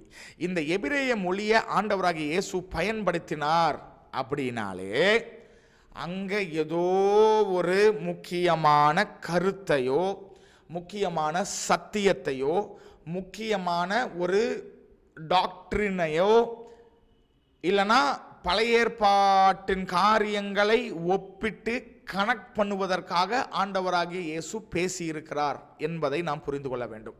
ஸோ எங்கெல்லாம் இவர் பிரசங்கம் பண்ணுகிறாரோ, அது யூதர்களுக்கு, பரிசேயர்கள், சதிசேயர்கள் அவங்கக்கிட்ட பிரசங்கம் பண்ணும்போது அப்போல்லாம் எபிரேய மொழியை யூஸ் பண்ணுவார். விசேஷமாக தன்னுடைய க்ளோஸான சர்க்கிள் ஆகிய சீஷர்கள்கிட்ட ரகசியங்களை, வெளிப்பாடுகளை அவர்களுக்கு தரும் பொழுது ஆண்டவராகிய இயேசு எபிரேய பாஷையில் அவர் பேசுகிறது உண்டு. இப்போ இந்த இடத்துல, எந்த இடத்துல சீஷர்கள் எல்லாரும் இருக்கிறாங்க, 11 பேர், 12 பேரில் ஒருத்தன் போயிட்டான். 11 பேர்கிட்ட ஆண்டவர் சொல்கிறார், நானே வழியும் சத்தியம் ஜீவனுமாய் இருக்கிறேன் அப்படிங்கிறத ஆண்டவர் நிச்சயமாக எபிரேய பாஷையில் தான் சொல்லியிருக்க வேண்டும்.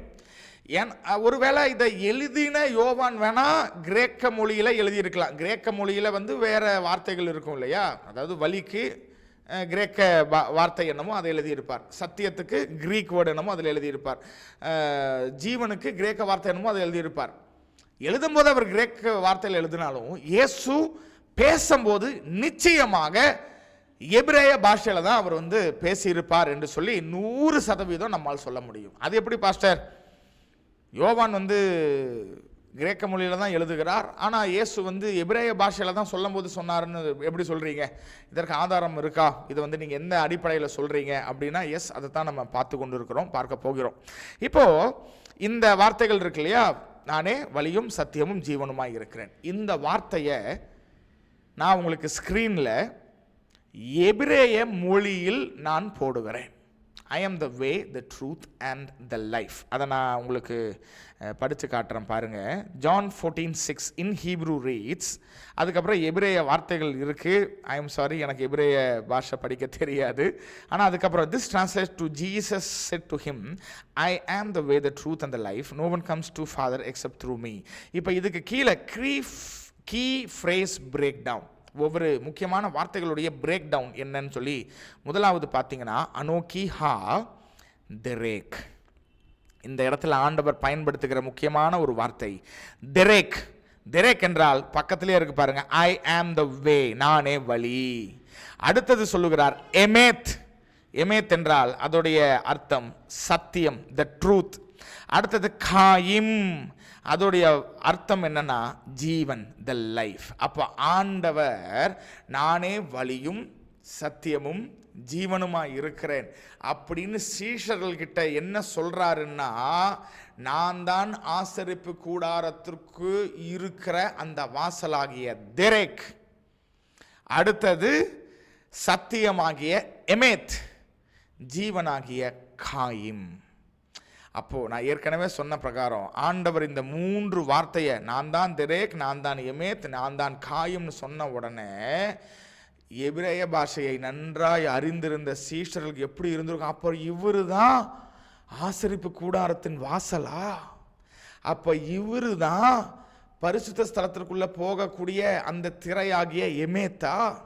அப்ப இந்த இயேசுதான் மகா பரிசுத்த ஸ்தலத்திற்குள்ள போவதற்கு முன்பதாக இருக்கிற திரையாகிய காயுமா அப்படின்னு சொல்லி அவர்களுக்கு புரிஞ்சிருக்கும். ஆனா அன்பார்ச்சுனேட்லி புறஜாதிகளாகிய உங்களுக்கும் எனக்கும் கிரேக்க மொழியும் தெரியல, எபிரேய மொழியும் தெரியல. நமக்கு தெரிஞ்சதெல்லாம் தமிழ், இங்கிலீஷ். அதனால நம்ம தமிழ் இங்கிலீஷில் வாசிக்கும் போது அதோடைய அர்த்தம் என்ன, அதோடைய ஆழம் என்ன, இயேசு என்ன சொல்ல வரார் அப்படிங்கிறத நம்ம மிஸ் பண்ணிடுறோம். இந்த மாதிரி வேதத்தில் அநேக இடத்துல அநேக காரியங்களை ஆண்டவர் பழைய ஏற்பாட்டோடு ரொம்ப கனெக்ட் பண்ணி பேசியிருக்கிறார். பட் ஜஸ்ட் பிகாஸ் நம்ம தமிழ்லையும் இங்கிலீஷ்லையும் படிக்கிறதுனால நம்ம அதை நம்ம புரிந்து கொள்ளவோ அதை நம்மால் அதை அண்டர்ஸ்டாண்ட் பண்ணவோ நமக்கு அன்ஃபார்ச்சுனேட்லி முடியறது இல்லை. ஸோ இயேசுதான் ஆசரிப்பு கூடாரம். ஆசரிப்பு கூடாரம் தான் இயேசு. ஆண்டவர் சொல்கிறார், நான் தான்ப்பா அந்த வாசல் தெரேக், நான் தான்ப்பா மகா பரிசுத்த ஸ்தலத்திற்குள்ளே போகக்கூடிய வாசலாகிய அந்த எமேத், நான் தான் மகா பரிசுத்த ஸ்தலத்திற்குள் போகக்கூடிய அந்த திரையாகிய வாசலாகிய காயிம் அப்படின்னு சொல்கிறார். ஹல்லேலூயா. ஆமாம். ஸோ அதனால தான் ஆசரிப்பு கூடாரம் அவ்வளோ முக்கியம் அப்படின்னு சொல்லி நம்ம பார்க்குறோம். சரி, ஸோ தொடர்ந்து நம்ம இன்னும் ஒரு சில காரியங்களை நம்ம பார்க்க போகிறோம். இப்போ பார்த்தீங்க அப்படின்னா, இப்போது திரும்ப ஆசரிப்பு கூடாரத்திற்கே வரலாம். இப்போ ஆசரிப்பு கூடாரத்தில் பிரகாரம் இருக்கு இல்லையா வெளியே, அதில் யார் வரலான்னு நம்ம பார்த்தோம், இஸ்ரவேலர்கள் எல்லாரும் வரலாம். இப்போ இந்த இஸ்ரவேலர்கள் எல்லாரும் வரலாம். அங்கே 2 காரியம் மட்டும்தான் இருக்குது. என்னென்னா, ஒன்று பலி செலுத்துவதற்கான ஒரு பலிபீடம், இரண்டாவது பலி செலுத்தி முடித்த உடனே பாவ மன்னிப்பு. ஸோ இஸ்ரவேலர்கள் என்ன பண்ணுவாங்க அப்படின்னா, இந்த தெரேக் மூலமாய் உள்ள அவர்கள் செய்த பாவத்திற்கெல்லாம் மன்னிப்பு கேட்கும்படியாக கர்த்தருக்கு பலி செலுத்துவாங்க. பலி செலுத்ததுக்கு பிறகு ஆண்டவரே எங்களை மன்னிச்சிருங்க அப்படின்னு கேட்டுட்டு பாவ மன்னிப்பை வாங்கிட்டு திரும்ப தெரேக் வெளியே போயிடுவாங்க. ஸோ இந்த இந்த பிரகாரம் என்கிற இடம் பார்த்திங்கன்னா ரொம்ப ஜாலியான ஒரு இடம். ஏன் அப்படின்னா, எப்போ வேணாலும் இந்த பிரகாரத்துக்குள்ளே வரலாம், கர்த்தருக்கு பலி செலுத்தலாம், காணிக்கை செலுத்தலாம், பாவ மன்னிப்பை பெற்றுக்கொள்ளலாம், திரும்ப எங்கே போயிடலான்னா ஆசரிப்பு கூடாரத்திற்கு வெளியே, அதாவது வெளியே என்ன இருக்குது, உலகம் இருக்குது. இந்த திரேக்குங்கிற வாசல் வழியாக உலகத்திற்கு வந்துடலாம். 6 நாள் உலகத்தில் என்ன வேணாலும் பண்ணிட்டு 7வது நாள் மீண்டும் திரேக்குங்கிற வாசல் மூலமாக உள்ளே வந்து ஆண்டவருக்கு பலி செலுத்துகிறேன். பலினா என்ன? ஆராதனை. பலினா காணிக்கை, இல்லைன்னா அதான் வசனத்தில் வாசிக்கலாம், உதடுகளின் கனி ஆகிய ஸ்தோத்திர பலி. அப்படின்னா பலி அப்படின்னா இன்றைக்கு ஆவிக்குரிய அர்த்தம் என்னென்னா வர்ஷிப்பு, அடுத்தது காணிக்க, தசம பாகம். ஸோ 6 நாளும் நம்ம திரேக் வழியாக என்ன பண்ணிடுறோம், ஆசரிப்பு கூடாரத்திலிருந்து வெளியே இந்த ஜனங்கள் உலகத்தில் என்ன வேணாலும் பண்ணலாம், என்ன தப்பு, பாவம், கர்த்தருக்கு பிரியமில்லாத காரியம், கர்த்தருக்கு அருவருப்பான காரியம், கர்த்தர் வெறுக்கிற காரியம் எல்லாத்தையும் செஞ்சுக்கிட்டு ஞாயிற்றுக்கிழமை என்ன பண்ணிடலாம்னா திரேக் வழியாகவே உள்ள கர்த்தருக்கு நான் பலி செலுத்துகிறேன், கர்த்தரை நான் ஆராதிக்கிறேன், கரங்களை உயர்த்தி ஆராதனை எல்லாம் பண்ணி முடிச்சு அதுக்கப்புறம் பலி அப்படின்னா காணிக்கையும் ஒரு அர்த்தம் இருக்கு இல்லையா? ஸோ காணிக்கையை நல்லா போட்டுட்டு தசம பாகத்தை கர்த்தருக்கு கொடுத்துட்டு என் பாவங்கள் மன்னிக்கப்பட்டது என்று சொல்லி பாவம் மன்னிப்பை மட்டும் கேட்டுட்டு திரும்ப என்ன பண்ணிடலாம்னா திரும்ப திரேக் வழியா உலகத்துக்கு திரும்ப 6 நாள் இஷ்டம் போல நம்ம வாழ்ந்துட்டு திரும்ப எங்க வரலாம், இந்த பிரகாரத்துக்குள்ள திரும்ப ஒரு பலியை செலுத்தி திருப்பி ஒரு ஆராதனையை செஞ்சு திருப்பி பாவ மன்னிப்பை பெற்று இதே ப்ராசஸ் தொடர்ந்து நடந்து கொண்டே இருக்கும். ஸோ திரேக் என்பது ஆசரிப்பு கூடாரத்துக்கு உள்ளே இருந்தாலும், எஸ் திரேக் இல்லை, அந்த பிரகாரம் என்கிற இடம், அதாவது வெளி பிரகாரம் என்கிற இடம் ஆசரிப்பு கூடாரத்துக்கு உள்ளே இருந்தாலும் அது ரொம்ப டேஞ்சரஸான ஒரு இடம்.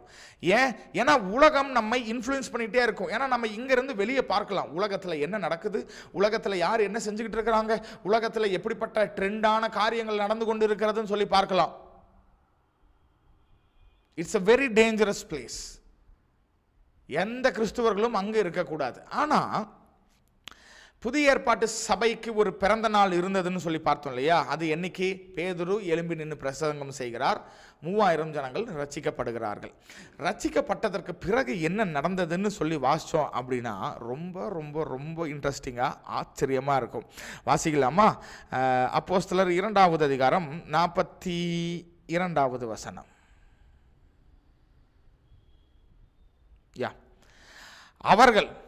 எவர்கள் பேதுரு எலும்பி நின்று பிரசங்கம் பண்ணணும், 3000 ஜனங்க ரட்சிக்கப்பட்டு ஞானஸ்தானம் எடுத்தாங்க இல்லையா?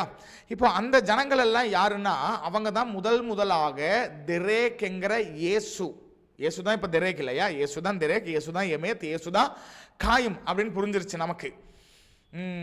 ஸோ இந்த 3000 ஜனங்கள் ரட்சிக்கப்பட்டு ஞானஸ்தானம் எடுக்கிறாங்க இல்லையா? இவங்க தான் முதலாக இந்த திரேக் என்கிற இயேசு என்கிற இந்த வாசல் மூலமாக ஆசரிப்பு கூடாரத்துக்கு உள்ள வராங்க.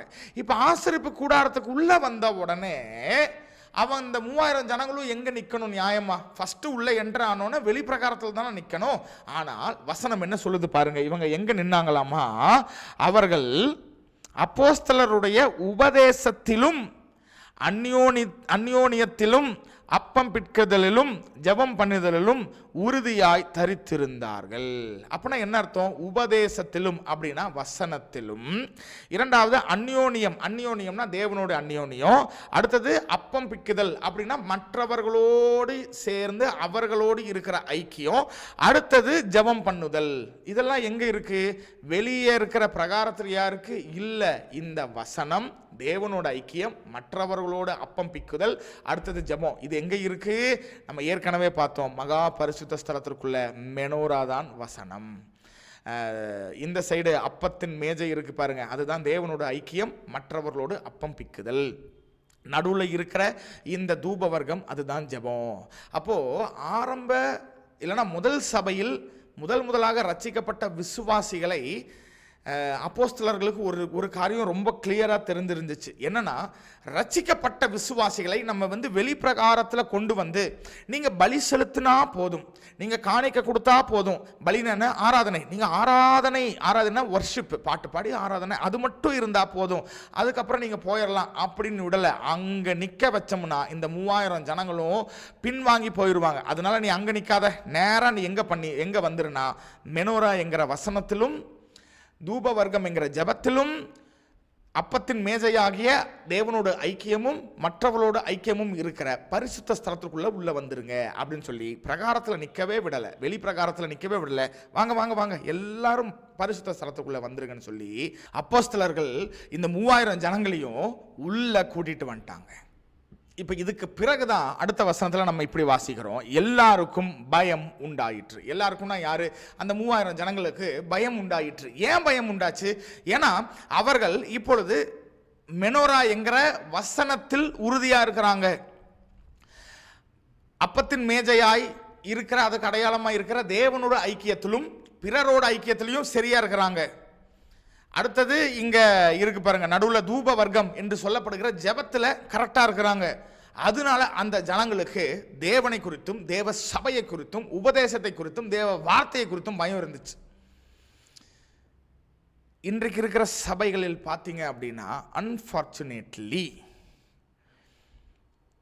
எல்லா ஜனங்களும் எங்க தான் இருக்க விரும்புறாங்க அப்படின்னா இந்த வெளிப்பிரகாரம். ஏன்னா அங்க என்ன இருக்குன்னா வர்ஷிப் இருக்குது, ஜாலி இருக்குது, ஃபன் இருக்குது, சர்ச்சு ரொம்ப ஜாலியாக இருக்கும். ஆனால் ஒரு சில கர்த்தருக்கு அர்ப்பணிக்கப்பட்ட ஜனங்கள் மாத்திரம்தான் எங்கே வருவாங்க அப்படின்னா, இந்த இடம் எங்களுக்கு பத்தாதுங்க, நாங்கள் இன்னும் தேவனோடு க்ளோஸ் ஆக விரும்புகிறோன்னு சொல்லி எமேத் என்கிற இந்த ஸ்க்ரீனை ஓப்பன் பண்ணி பரிசுத்த ஸ்தலத்துக்குள்ளே வருவாங்க. இப்போ பரிசுத்த ஸ்தலத்திற்குள்ளே இருக்கிறது ரொம்ப கஷ்டம் பாருங்கள். ஏன்னா பிரகாரத்தில் வெளி பிரகாரத்தில் இருக்கிறது பார்த்தீங்கன்னா ஓப்பனாக இருக்கும், நல்லா காத்தோட்டமாக, நல்லா வென்டிலேஷனாக, மற்ற ஜனங்கள் இருப்பார்கள், வேணும்னா உலகத்துக்கு அப்பப்போ போயிட்டு வந்துக்கலாம், இங்கே அப்படியே ஆராதனை செஞ்சு பலி செலுத்தி காணிக்கை கொடுத்து அப்படியே ஜாலியாக இருந்துக்கலாம். ஆனால் பரிசுத்த ஸ்தலத்திற்குள்ளே வந்தோன்னா ஃபுல் இருட்டு, நாலா பக்கமும் மூடி இருக்கும், மேலேயும் மூடி இருக்கும், மூச்சு வாங்க கஷ்டமாக இருக்கும், ஜன்னல் இல்லை, கதவுகள் இல்லை. அடுத்தது ஒரு பக்கம் கேண்டில் எரியுது, கேண்டில் இருந்து புகை வரும், இன்னொரு பக்கம் தூப வர்க்கம் எரியுது, அதிலிருந்து புகை வரும். அந்த புகையின் மத்தியில் நம்ம நிற்கணும். நிற்கிறது கஷ்டமா இல்லையா? கண்டிப்பாக கஷ்டம்.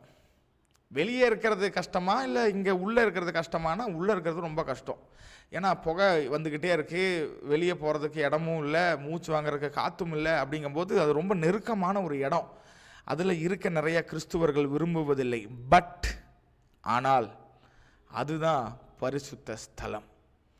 அப்போஸ்தலர்களுக்கு தெரியும், இந்த 3000 ஜனங்களை இந்த உள்ள இடத்துக்கு கூட்டிகிட்டு வந்தால் அவங்களுக்கு கஷ்டம், உபத்திரவம், பாடு. ஆனால் அவர்களை இதற்காக பிரகாரத்தில் விட்டுறக்கூடாது, அவங்கள உள்ளே கூட்டிகிட்டு வரணும். கஷ்டப்பட்டாலும் பரவாயில்ல, கிறிஸ்துவன்னா கஷ்டப்படணும். கிறிஸ்டியானிட்டியில் உங்களுக்கு என்ன அப்படியே ரொம்ப சுகபோகமான வாழ்க்கை இருக்குன்னு நினச்சிட்டிங்களா? இல்லை, கஷ்டமாக இருக்கும். நான் உங்களை சொல்லலை, அந்த நாட்களில் அவங்களுடைய எண்ணம் அப்படி தான் இருந்துச்சு. எப்படி? கிறிஸ்துவத்துக்குள்ளே வந்தீங்கன்னா அப்படியே சுகபோகமான வாழ்க்கை, பிரச்சனை இல்லாத வாழ்க்கை, அப்படியே இருக்கும்னு நினச்சிங்களா? இல்லை, பிரச்சனை இருக்கும், போராட்டம் இருக்கும், அதெல்லாம் இருக்கும். அது இருந்தால் தான் கிறிஸ்துவம், உள்ளே வாங்க அப்படின்னு சொல்லி புகை மண்டலமாக இருக்கிற, அப்படியே வென்டிலேஷனே இல்லாமல் நாலா பக்கமும் அடைக்கப்பட்டிருக்கிற, ஆனால் தேவனோடு வாசம் பண்ணுகிற பரிசுத்த ஸ்தலத்தில் இந்த 3000 ஜனங்களை கொண்டு வந்துட்டாங்க. ஸோ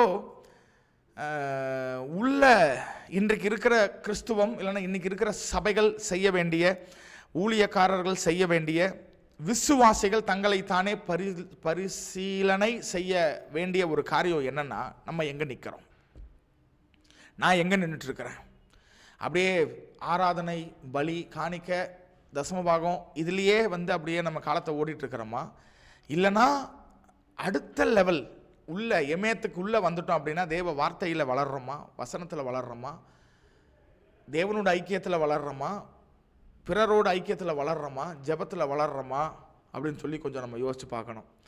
இந்த காரியத்தில் தமிழ் கிறிஸ்டியானிட்டி தோற்று போய்விட்டது அப்படின்னு தான் நம்ம சொல்லணும், ஒத்துக்கொள்ளணும்.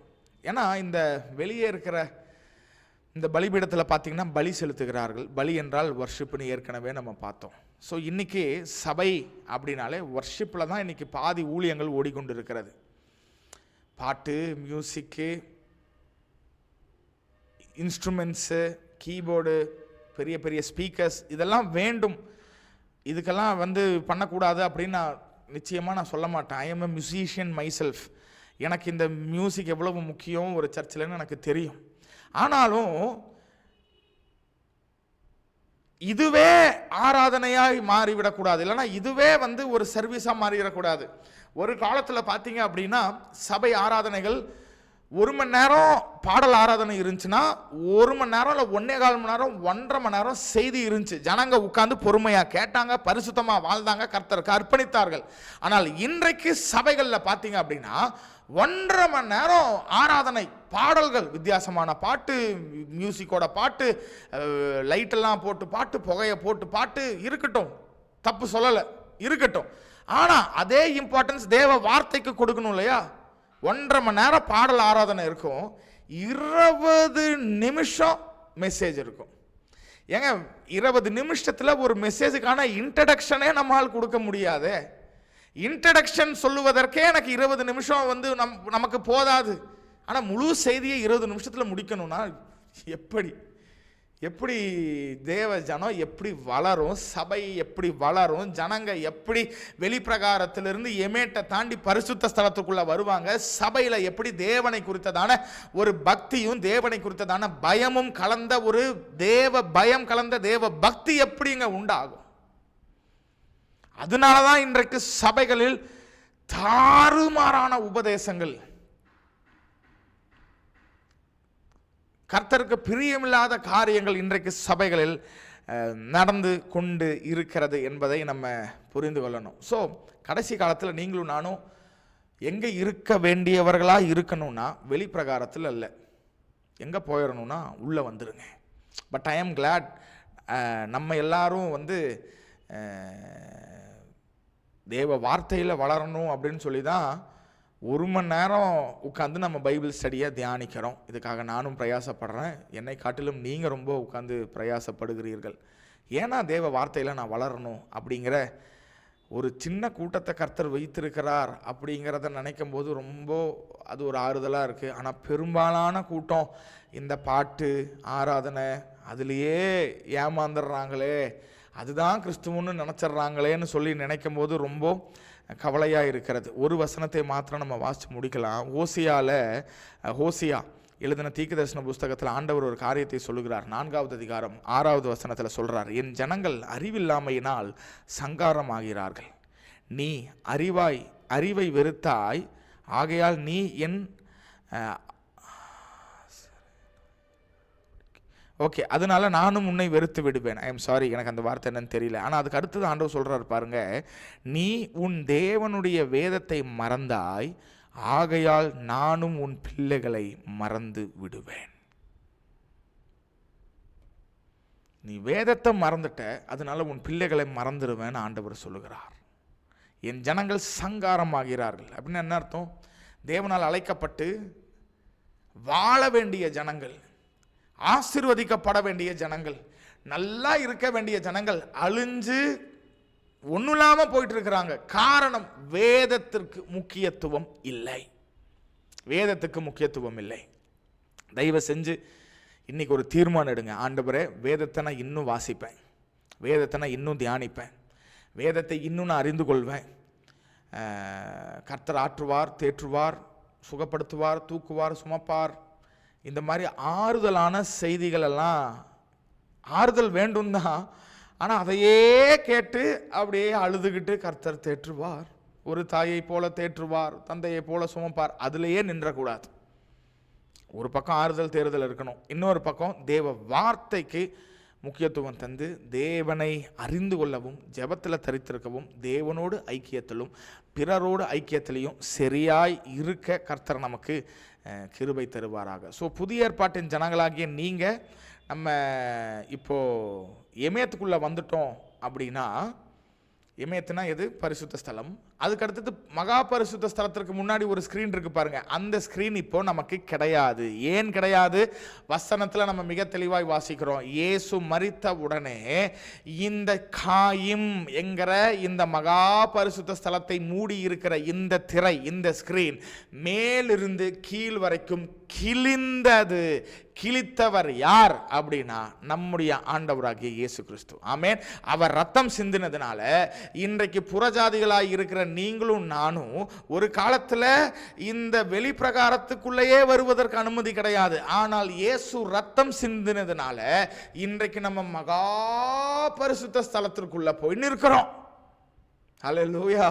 இது எவ்வளோ பெரிய ஒரு ஆசீர்வாதம், இது எவ்வளோ பெரிய ஒரு நன்மை இல்லையா? எங்கேயோ அலைந்து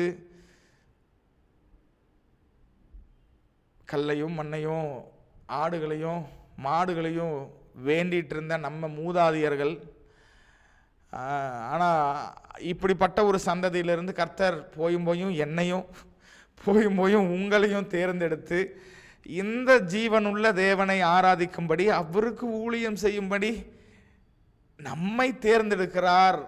அப்படின்னா இது எவ்வளோ பெரிய ஒரு ஸ்லாக்கியம். உள்ளேயே வரக்கூடாதுன்னு ஒரு காலத்தில் சட்டம் இருந்துச்சுங்க. ஆனால் இன்றைக்கி நம்ம மகா பரிசுத்த ஸ்தலத்திற்குள்ளே போகிற அளவுக்கு தகுதி ஆயிட்டோம் இல்லையா? காரணம், இயேசு என்னை தகுதிப்படுத்தி இருக்கிறார். அதனால தான் பேதுரு மிக தெளிவாய் சொல்லுகிறார், நம்ம எல்லாரும் ராஜரீக ஆசாரிய கூட்டம். ஸோ நம்ம ஆசாரியர்கள், நம்ம ராஜாக்கள். இன்னும் ஒரு வசனத்தை மாத்திரம் வாசித்து முடிச்சிடலாம். ராஜாக்கள் ஆசாரியர்கள்ங்கிறனால நம்ம இப்போ எங்கே போகிறோம் அப்படின்னா, தைரியமாக உடன்படிக்கை பெட்டி இருக்கிற மகா பரிசுத்த ஸ்தலத்திற்குள்ளே போவதற்கு நமக்கு அனுமதி இருக்கிறது, லைசன்ஸ் இருக்குது. லைசன்ஸ் எது? இயேசுவின் ரத்தம். ஆனால் நீங்களும் நானும் ராஜாவாக மாறணும்னா என்ன செய்யணும்? ஒரே ஒரு வசனத்தை வாசித்து நம்ம முடிச்சிடலாம். நீதிமொழிகள் 25வது அதிகாரம் 2வது வசனம் இப்படி சொல்லுகிறது, காரியத்தை மறைப்பது தேவனுக்கு மேன்மை, காரியத்தை ஆராய்வதோ ராஜாக்களுக்கு மேன்மை. அப்போ வேதத்தில் காரியங்களை மறைத்து வைப்பது தேவனுக்கு மேன்மை. ஆனால் மறைத்து வைத்த வேதத்தின் காரியங்களை ஆராய்வதோ யாருக்கு மேன்மை? ராஜாவுக்கு மேன்மை. அப்பனா இந்த 2வது பகுதியை கொஞ்சம் உல்டாவா, கொஞ்சம் மாற்றி சொல்லணும்னா என்ன தெரியுமா? எப்படி தெரியுமா சொல்லணும்? வேதத்தில் கர்த்தர் மறைத்து வைத்திருக்கிறவைகளை ஆராய்ந்து பார்க்கிறவர்கள் தான் ராஜாக்கள். அல்லேலூயா! ஆமாம். ஸோ ராஜரீக ஆசாரிய கூட்டம் அப்படின்னா, நீங்களும் நானும் ராஜாக்களாக மாறணும்னா வேதத்தில் உள்ள ரகசியங்களை ஆராய்ந்து பார்த்தா, இன்றைக்கி கஷ்டத்தில் பிரச்சனையில் ஒன்றும் இல்லாதவங்களாம் இருந்தால் நம்ம ராஜாவாகிறதுக்கு ஒரே ஒரு சீக்ரெட், வேதத்தை ஆராய்ந்து பார்ப்போம். வேதத்தை எந்த அளவுக்கு ஆராய்ந்து, எந்த அளவுக்கு பைபிள் ஸ்டடியை, எந்த அளவுக்கு வேதத்தை விரும்புகிறோமோ, எந்த அளவுக்கு வேதத்தை நம்ம கற்றுக்கொள்ள ஆர்வமாக இருக்கிறோமோ, அந்த அளவுக்கு உங்கள் வாழ்க்கையின் சூழ்நிலை மாறி நீங்கள் ராஜாக்களாய் மாறுவீங்க. ராஜாக்களாய் கர்த்தர் உங்களை ஆசீர்வதிப்பாராக. ஏன்னா வேதத்தை தேடுகிற, வேதத்தை நேசிக்கிற, வேதத்தை ஆராய தங்களை அர்ப்பணிக்கிறவர்களை கர்த்தர் நிச்சயமாய் வேதத்தின்படியே, வேதத்தில் உள்ள வாக்குத்தத்தத்தின்படியே அவர்களை ஆசீர்வதிப்பார். ஸோ நீங்களும் நானும் அந்த கூட்டத்தில் இருக்க விரும்பணும். அதில் தான் நம்ம இருக்கிறோம் என்று சொல்லி நான் நம்புகிறேன், விசுவாசிக்கிறேன். ஸோ இன்றைக்கான பைபிள் ஸ்டடி உங்களுக்கு பிரயோஜனமாய் அநேக காரியங்களை ஒப்பிட்டு கனெக்ட் பண்ணி பார்ப்பதற்கு கர்த்தர் நமக்கு கிருபை தந்திருக்கிறார். உங்களுக்கு பிரயோஜனமாக இருந்திருக்கும் என்று சொல்லி நான் விசுவாசிக்கிறேன். ஸோ தொடர்ந்து இந்த காரியத்தை கேட்டு மறந்து விடாதவர்களாய் இதன்படி நடக்க, நம்ம எங்கே இருக்கிறோம், வெளிப்பிரகாரத்தில் இருக்கிறோமா இல்லை எமயத்துக்குள்ளே வந்துட்டோமா என்று சொல்லி அதை கொஞ்சம் ஆராய்ந்து நீங்கள் கர்த்தருக்கு நம்ம அர்ப்பணிப்போம். கர்த்தர் நம்மை தொடர்ந்து வழி நடத்த உண்மை உள்ளவர். So thank you so much. God bless you. கர்த்தர் உங்களை ஆசீர்வதிப்பாராக. ஆரம்பத்தில் சொன்ன பிரகாரம் அடுத்த வாரத்திலிருந்து ஒவ்வொரு வீடியோவும் சனிக்கிழமை மாலையில் வரும். தயவு செய்து இந்த ஒரு மாற்றத்தை கொஞ்சம் ஏற்றுக்கொள்ளுங்கள். God bless you. Praise the Lord. கர்த்தர் நல்லவர்.